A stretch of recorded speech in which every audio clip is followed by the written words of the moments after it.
Soyez les bienvenus dans votre émission Le Talk Afrique Santé, le rendez-vous du bien-être sur Médian TV ici en Côte d'Ivoire. Selon l'Organisation mondiale de la santé, l'asthme touche 235 millions de personnes dans le monde. Malgré les progrès réalisés dans le traitement de la pathologie ces dernières années, cette insuffisance respiratoire demeure un problème de santé publique majeur. Et plus de 80% des décès dus à cette maladie sont enregistrés dans les pays à revenus faibles ou intermédiaires. Comment identifie-t-on la maladie? Comment bien contrôler son asthme au quotidien? Peut-on vivre normalement quand on est asthmatique? Quelles sont les avancées constatées ces dernières années dans le traitement de l'asthme? Autant de questions auxquelles nous tenterons d'apporter des éléments de réponse avec notre invité, le docteur Ouattara Soualio, spécialiste de l'asthme et de l'allergie. Docteur, bienvenue et merci d'avoir répondu à notre invitation. Merci, madame. Mais avant d'aller plus loin, je vous propose de regarder ensemble ce micro-trottoir réalisé par Ange Tizier. L'asthme, je n'ai pas trop grande idée là-dessus. Sinon, quand on était encore à l'école, on voit des amis qui tombaient, étouffés, et qu'on partait pour un moment assister. Et voilà, donc moi, personnellement, je sais que c'est un truc qui les fatigue un peu au niveau de la respiration. Sinon, de façon approfondie, je n'ai pas franchement une grande idée sur là-dessus. L'asthme est une maladie cardiovasculaire qui permet à la personne malade de ne pas mieux respirer, en fait. Voilà. C'est-à-dire qu'il y a un problème de respiration, c'est-à-dire le cœur ne bat pas à son bon rythme. Moi j'ai une camarade qui a cette maladie et lorsqu'il pleut, qu'il fait trop froid, elle pique la crise. Quand elle a trop chaud aussi, elle pique la crise. De la maladie, c'est pas grand-chose, mais seulement je sais que c'est une maladie respiratoire en général, puisque lorsque les sujets piquent la crise, il y a des problèmes respiratoires. Et il leur faut un produit, si vous permettez le nom, pour déboucher les artères. Quand ça te prend, tu t'étouffes. C'est-à-dire que tu respires, tu transpires. C'est comme tu ne peux plus respirer. Ouais, tu ne peux plus respirer parce que ça fait très mal. Très mal. Docteur Ouattara, à quoi est dû l'asthme? Définissez-nous la maladie. Alors, pour définir la maladie asthmatique, il faut dire que l'asthme, c'est une maladie qui touche les bronches. Les bronches, ce sont donc ces petits tuyaux par lesquels l'air entre ou l'air sort de notre poitrine. Et lorsque ces petits tuyaux sont agressés, les bronches vont alors se contracter, vont essayer de se défendre. Et en se défendant, vont diminuer leur calibre et l'air va donc passer difficilement. Donc, l'asthme, c'est une maladie des bronches, une inflammation au niveau des bronches. Inflammation veut dire simplement une sorte de plaie due à l'agression de ces bronches-là, une sorte de plaie à l'intérieur de ces bronches. Alors, par rapport aux deux images qu'on vient de voir, c'est que la bronche normale, c'est laquelle? Alors, la branche de gauche, la branche de gauche, c'est la branche normale. Vous voyez qu'elle est bien ouverte et l'air passe donc correctement. Et le sujet ne ressent aucune gêne respiratoire. Par contre, la branche de droite, vous voyez que les orifices sont complètement réduits et vous voyez aussi une partie rouge là, qui constitue l'inflammation à l'intérieur des bronches. Peut-on dire que les problèmes de pollution et d'allergie sont à l'origine de l'asthme? Est-ce possible? Alors justement, vous parlez donc ici des causes de l'asthme, d'une crise d'asthme. Alors vous voyez, les causes découlent de ce que je viens de vous dire. C'est de l'air qui passe dans ces bronches. Et lorsque les bronches sont agressées, et elles se défendent. Et donc vous comprenez immédiatement les causes. Les causes, lorsque cet air qui passe est pollué, la pollution peut donc être une cause du déclenchement de la crise. Lorsque cet air qui passe contient des microbes, ça peut entraîner donc une infection. Cela aussi peut causer une chose. Et lorsque cet air contient des allergènes, vous comprenez que cela aussi peut agresser les bronches et entraîner donc une crise d'asthme. Donc vous voyez, les différentes causes de l'asthme, les causes de l'asthme sont diverses. Ça peut être une cause allergénique le plus souvent. Ça peut être de causes infectieuses, ça peut être simplement des irritants. Par exemple, une odeur forte de peinture ou de la cigarette, de la fumée des cigarettes. Tout ça, tout cela constitue des causes du déclenchement de l'asthme. Alors, comment se manifeste une crise d'asthme? Est-ce qu'il y a des signes annonciateurs, comme c'est le cas chez l'AVC, pour voir que cette personne-là, elle est en train de faire une crise d'asthme? Alors, effectivement, il y a des signes annonciateurs. Mais il faut d'emblée dire que chaque patient a son signe annonciateur ou ses signes annonciateurs.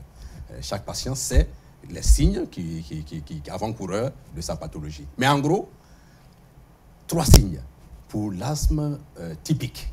Pour la crise d'asthme typique, c'est, comme vous le voyez, les bronches qui se rétrécissent. Donc, c'est la dyspnée, c'est-à-dire la gêne respiratoire. Le sujet est essoufflé. D'ailleurs, c'est ce que ça veut dire asthme. Asthme veut dire être essoufflé. En latin, veut dire être essoufflé. Donc, l'essoufflement, c'est vraiment le signe patent. Et puis, la toux, le sujet tousse. Et lorsque vous écoutez bien sa respiration, elle siffle. Voilà. Toux, gêne respiratoire et sifflement respiratoire sont les signes de l'asthme typique. Mais à côté de cet asthme typique, il y a beaucoup de sujets qui font des crises d'asthme, mais sans avoir ces signes-là. Par exemple, vous avez des sujets qui vont tousser pendant 1 semaine, 2 semaines, 3 semaines. Tous les traitements contre la toux n'y font rien. Et ça peut être justement une crise d'asthme. Donc, ça dépend des sujets, en fait. Ça dépend des sujets.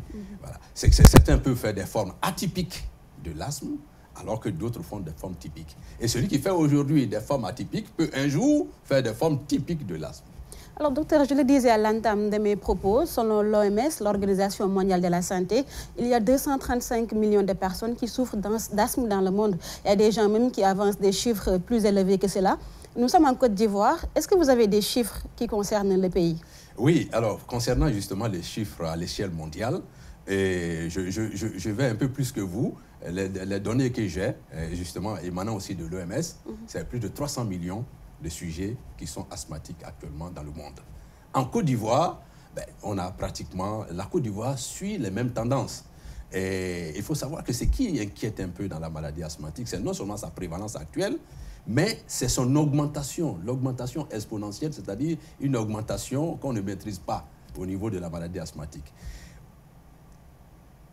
Si je vous donne les chiffres actuels, les études qui ont été effectuées par les différents enseignants-chercheurs montrent que chez les enfants de 13-14 ans, il y a plus de 20% qui sont asthmatiques.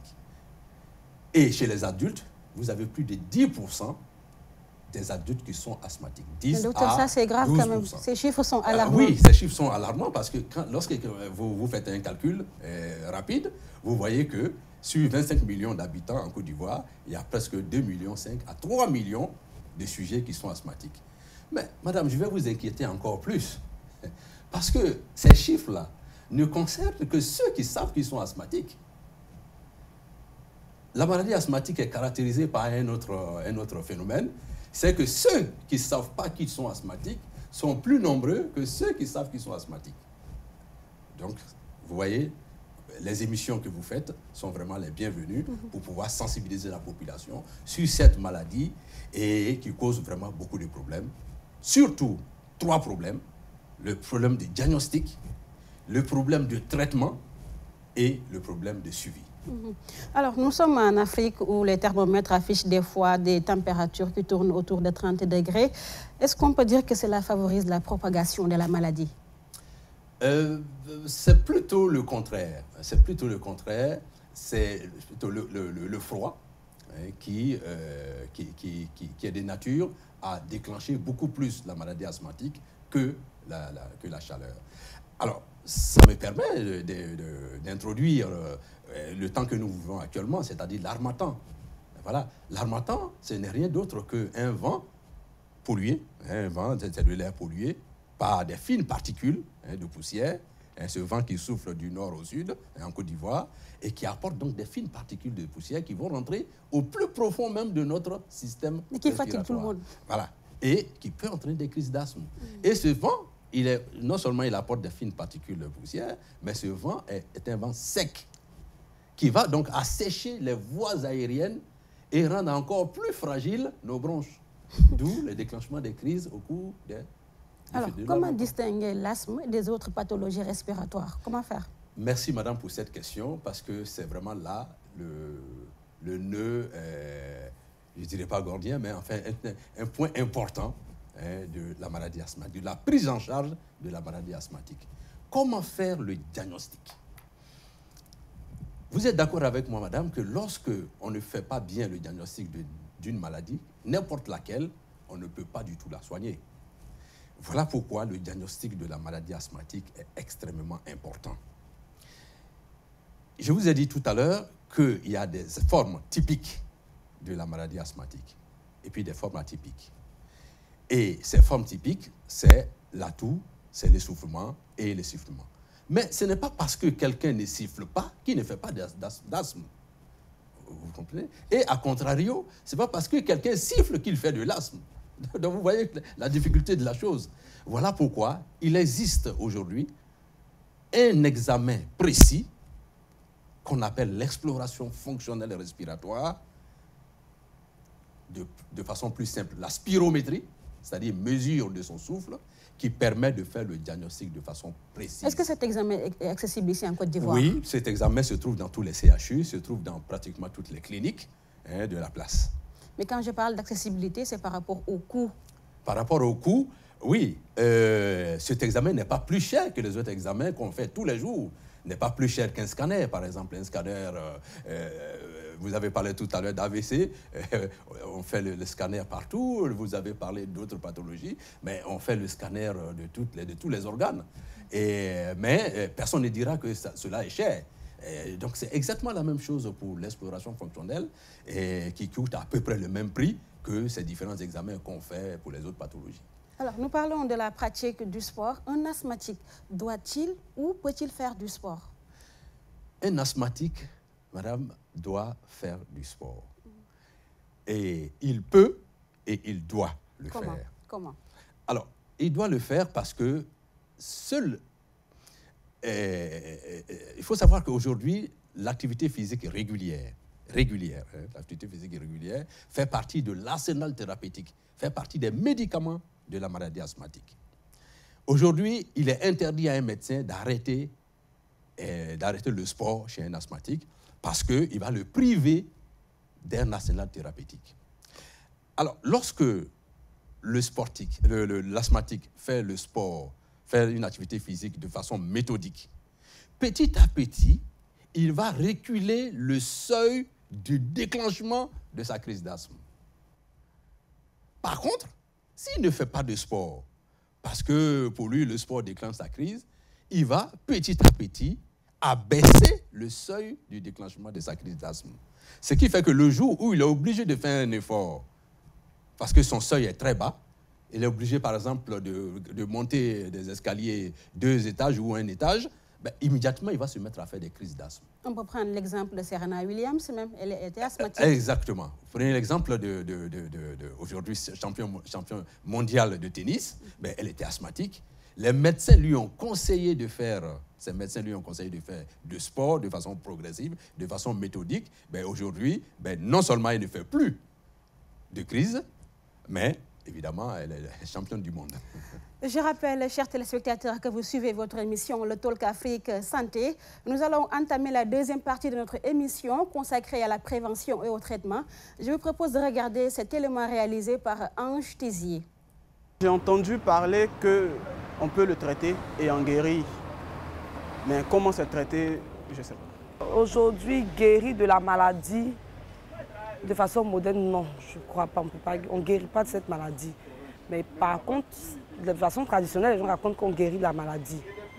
Donc le traditionnel dit qu'une fois, on peut guérir de la maladie lorsqu'on est tout petit. Mais une fois qu'on grandit, on ne peut plus guérir de la maladie. Donc il faut simplement avoir des mesures de prévention. Pour le traitement, vraiment, ça prend assez de temps. Je ne sais pas si ça se guérit. Docteur Ouattara, l'asthme se guérit? Une question à laquelle on peut répondre oui et non. Je voudrais juste revenir sur l'élément filmé tout à l'heure. Vous savez, tout à l'heure, je parlais d'un examen important dans la maladie asthmatique. Aujourd'hui, la prise en charge dont votre élément filmé parlait tout à l'heure, c'est-à-dire la prise en charge de la maladie de l'asthmatique, passe nécessairement par un bon diagnostic. Or, ce diagnostic ne peut être fait que lorsqu'on fait un bon examen. Vous ne pouvez pas vous imaginer le nombre d'asthmatiques à qui nous faisons arrêter le traitement, soi-disant asthmatiques, parce qu'après cet examen, on se rend compte que ce ne sont pas des asthmatiques alors qu'ils ont pris les médicaments de l'asthme pendant 5-10 ans. C'est parce qu'ils n'ont pas fait cet examen. Parce qu'ils n'ont pas fait cet examen. On s'est basé sur certains signes et on leur a prescrit des médicaments de l'asthme alors que ce n'était pas de l'asthme. Donc vous voyez, cet examen est très important dans la prise en charge globale, notamment dans le diagnostic. Ensuite, cet examen est important dans le traitement dont nous parlons maintenant, madame, la question que vous voulez me poser. Parce que toute maladie, dans le traitement de toute maladie, il y a ce qu'on appelle la cible thérapeutique. Est-ce que le médicament que vous donnez a atteint sa cible?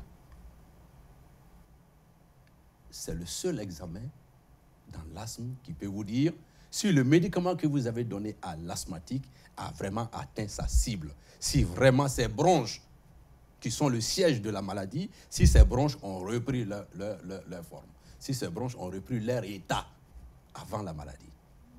Et puis, c'est le seul examen qui permet de suivre le patient pour savoir s'il doit arrêter un jour le traitement ou pas. Parce qu'à partir du moment où il n'y a plus d'inflammation, parce que je vous ai dit, la maladie asthmatique, c'est cette inflammation que vous voyez, rouge, cette plaie-là que vous voyez au niveau des bronches. Mais le jour où il n'y a plus de plaie, et que l'examen vous montre qu'il n'y a plus de plaie, qu'il n'y a plus d'inflammation, mais le malade peut arrêter, peut diminuer. Il sera alors stabilisé, parce que c'est le mot qu'on utilise dans l'asthme. Le malade bien stabilisé peut diminuer son traitement et même l'arrêter. Mais évidemment, avant de l'arrêter, une chose extrêmement importante, c'est de chercher la cause de son asthme. Voilà. Mais est-ce que vous sentez l'engouement des populations pour venir faire cet examen? Parce qu'apparemment, il n'y a pas une très grande communication sur l'asthme des différents gouvernements. On voit à chaque fois des communications sur le sida, les IST, la choléra. Mais est-ce que l'asthme, vous sentez cet engouement-là? Les populations viennent faire cet examen-là? C'est vrai. C'est maintenant qu'on commence à sentir de l'engouement. Et cela se passe dans tous les pays. Ça passe seulement que dans les pays en voie de développement comme les nôtres. Même en Europe, on a le même souci. Quand un médecin dit à un asthmatique... Et pourtant, c'est un problème de santé publique. De santé publique. Quand un médecin dit à un asthmatique, en Europe comme ici, monsieur ou madame, votre maladie se traite bien quand vous n'êtes pas en crise. La personne est étonnée. Mais attends, le médecin, qu'est-ce qu'il raconte? Il dit que c'est quand je n'ai rien qu'on traite mieux ma maladie. Mais justement, c'est ce qui est paradoxal. La maladie asthmatique se traite mieux quand vous n'êtes pas en crise. De telle sorte que vous n'ayez plus de crise. Donc je disais qu'il faut forcément trouver la cause de la maladie. Parce que vous avez traité. Mais si vous ne traitez pas la cause de la maladie, c'est comme dans toutes les maladies en médecine. Si vous ne traitez pas la cause, attendez-vous à revoir la maladie un jour ou l'autre. Mais comment traiter la cause, justement? Il faut chercher la cause. Il faut d'abord savoir la cause. Et le plus souvent, dans notre pratique quotidienne, ce que nous avons constaté, la cause la plus fréquente, c'est l'allergie. La plupart des malades qui viennent nous voir, surtout chez les enfants, c'est l'allergie qui a l'œuvre. Et donc, tant que ce côté allergique n'est pas maîtrisé, on traîne en longueur. Donc ça nous permet de rebondir sur la prochaine question même, à savoir comment éviter une crise d'asthme. Vous êtes sur la même voie. Oui. C'est comme ça qu'il faut éviter la crise. Exactement. C'est-à-dire que le malade doit connaître bien sa maladie, savoir quels sont les facteurs qui déclenchent sa maladie, avec l'aide du médecin, avec l'aide du pneumologue ou de l'allergologue, savoir si ce sont des allergènes, et alors éviter ces allergènes pour ne plus avoir la crise d'asthme. Mais c'est très important de chercher la cause d'une maladie pour être sûr de prévenir cette maladie. Quoi qu'on dise en médecine, le meilleur traitement, c'est la prévention, madame. Alors, comment se passe le traitement de l'asthme? Il est curatif, palliatif, préventif? Comment se passe le traitement? Alors, le traitement de l'asthme, c'est le traitement de l'inflammation. Il n'y a pas d'asthme sans inflammation. Et quand je vous ai montré tout à l'heure, la partie sur la branche de droite, vous avez vu la partie rouge, c'est cette sorte de plaie qu'on appelle l'inflammation qui doit être traitée dans la maladie asthmatique. Mais, madame, nous sommes surpris de voir, la plupart des asthmatiques qui viennent nous voir, les médicaments qu'ils ont font tout sauf traiter cette plaie-là. Vous comprenez pourquoi? Et ils sont avec leur asthme 5 ans, pendant 10 ans, et il n'y a aucune amélioration. Et parce qu'on leur donne, ou du moins ils ont des médicaments qui ne traitent pas cette plaie. Et c'est ce qu'on appelle dans notre jargon le traitement de fond. Un asthmatique qui n'a pas de traitement de fond n'est pas un asthmatique traité. Et donc tout asthmatique, lorsqu'il va chez un médecin, il doit demander son traitement de fond. Et lorsqu'il a fini le traitement de fond et que tout va bien, il faut que le médecin mette tout de suite en place la stratégie pour déterminer la cause de l'inflammation. Sinon, la maladie va revenir et de façon même plus exacerbée. Alors, qu'en est-il des fumeurs? Quel est l'impact de la maladie sur les sujets qui fument? Ben, justement, ça fait partie de la pollution. Je veux parler des facteurs, la pollution atmosphérique.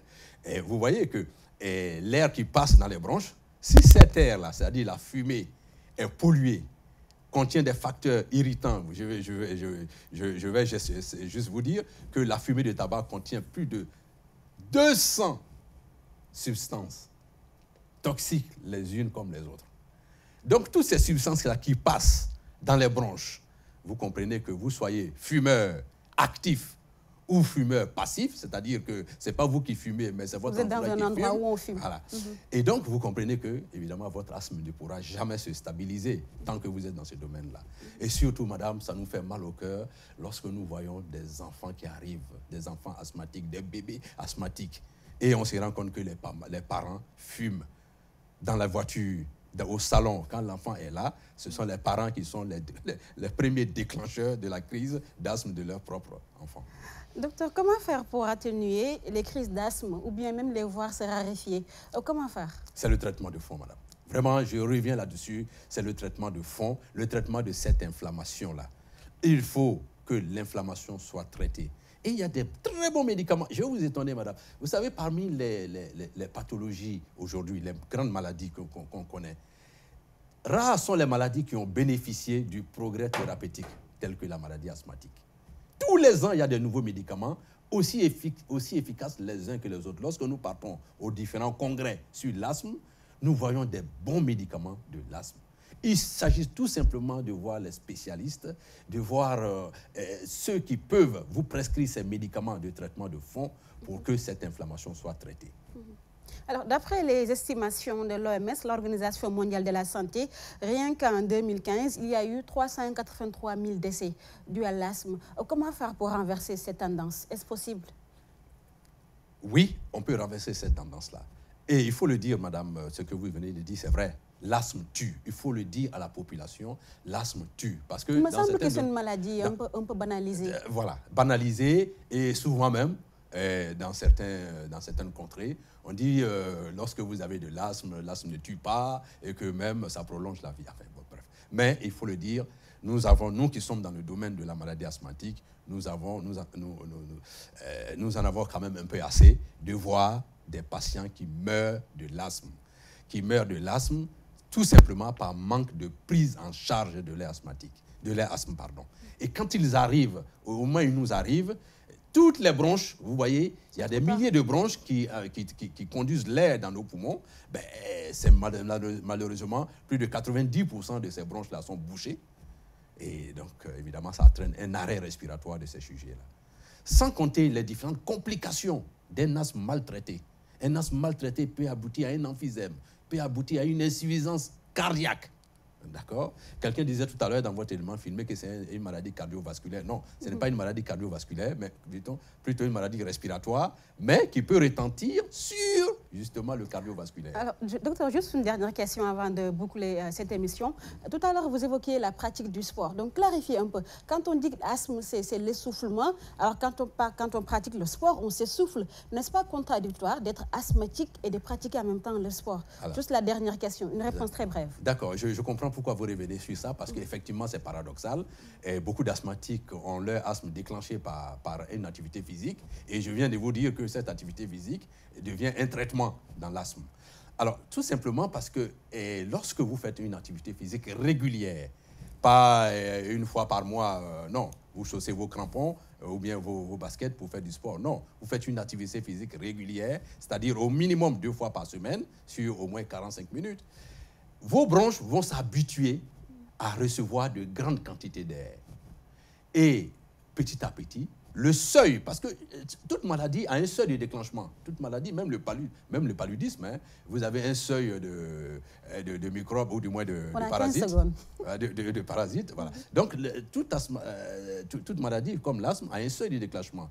L'activité physique permet d'élever, de reculer le seuil de déclenchement de votre crise. D'accord. Alors que si vous ne faites pas du sport, vous êtes un sédentaire, ben vous abaissez le seuil de déclenchement. Je vois mieux. Voilà. Donc, au moindre effort, ben, vous faites une crise. Merci beaucoup, Dr Ouattara. Ça fait un plaisir pour nous de vous recevoir. Merci beaucoup. Merci également à vous, chers téléspectateurs de Médian TV. L'information continue sur notre chaîne.